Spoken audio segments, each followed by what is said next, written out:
Hey guys, it's Joshua Bushcraft. I'm out today with Jordan, Thor, and Wolfgang, and we just stopped to cook up a little bit of lunch here.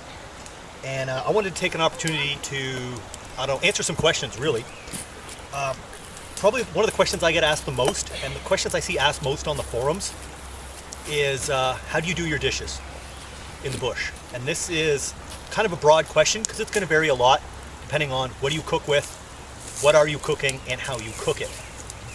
Now, you guys know me from my cooking videos. I like cooking, what I call real food. I'll cook beef, chicken, pork, rice dishes, pasta over a wood fire. I'm not using a stove, and I'm not just heating up instant meals. Now, if you like to use an alcohol stove and just boil water for like a Mountain House meal, you don't need to watch this. You can go ahead and shut the video off now. But for guys that like doing, again, what I call real cooking, this is going to be for you. Today, what did we cook? We steamed some chicken breasts, and then I cooked rice in this pan. It is covered in creosote from a cedar fire, and it has some burned food stuck to the bottom of it, and it's still full of rice. I'm going to take you through the steps I do to clean my pan when I'm in the field. Now, the important parts to this to me is, I told you guys I threw the dish soap and the scrubby pad out of my kit because I don't use it anymore. I use what's around me. And again, works for me because this is what I have in my area. If you guys don't have abundance of water, maybe this isn't going to work for you. But anyway, we're going to get it right to this.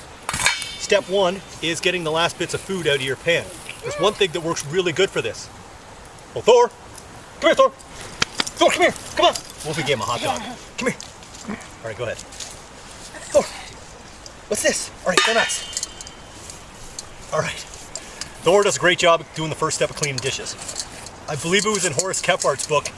He said, if there's a dog in camp, be careful where you put your food. And if the dog is a lab, don't put your food down at all.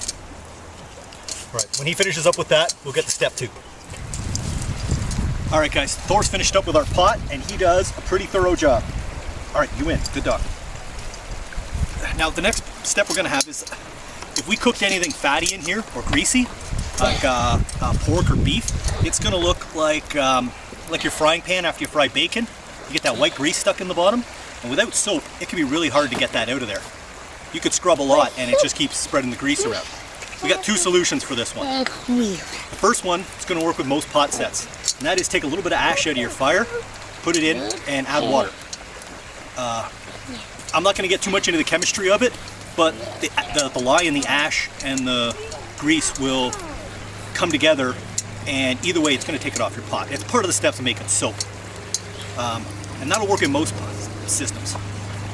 What I do with this pot, if I'm even more in a rush than that, is I just going to put it upside down on the fire, because we will get well past the boiling and the flash point of the grease, and it's going to melt off the pot. Now, if you have aluminum, you don't want to do this. You could destroy your aluminum pot putting it on the fire dry, but it's going to work just fine with this. But again, all right, guys.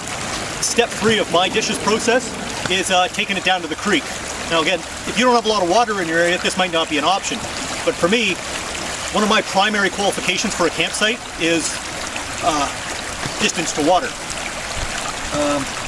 I've also kind of picked out the location where I'm going to be doing my dishes. It's kind of something I think of when I pick a campsite.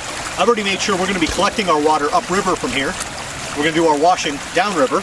And I picked a spot where I can easily get nice and close to the water. You don't want to do it where there's a steep bank. You don't want to do it where you're sitting in the mud. I got a nice steady rock here. It's not going to move out from underneath. The other thing we're looking for is right here. We're looking for sand, and we're looking for stones. If it's just, if it's all rock, that's no good. And if it's like that black, rotting vegetation, silt stuff, you don't want that either. You can see our pot has come off the fire, and it is looking really rough. So,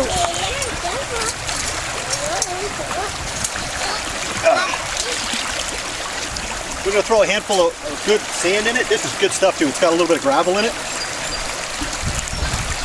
A little bit of water. And we're going to lock the lid on. Now, if you don't have an MSR pot, the lid's probably not going to lock. But you can hold it on just the same. It's going to agitate the heck out of it. Oh, hang on, I don't have my handle on right.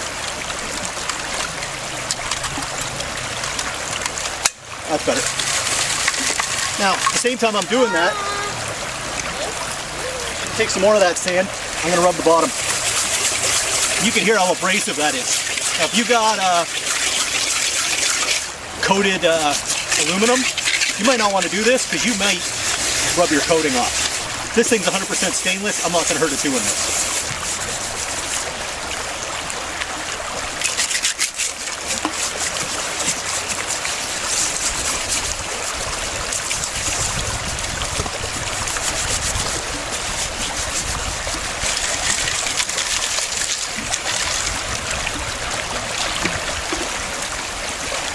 See how we're doing.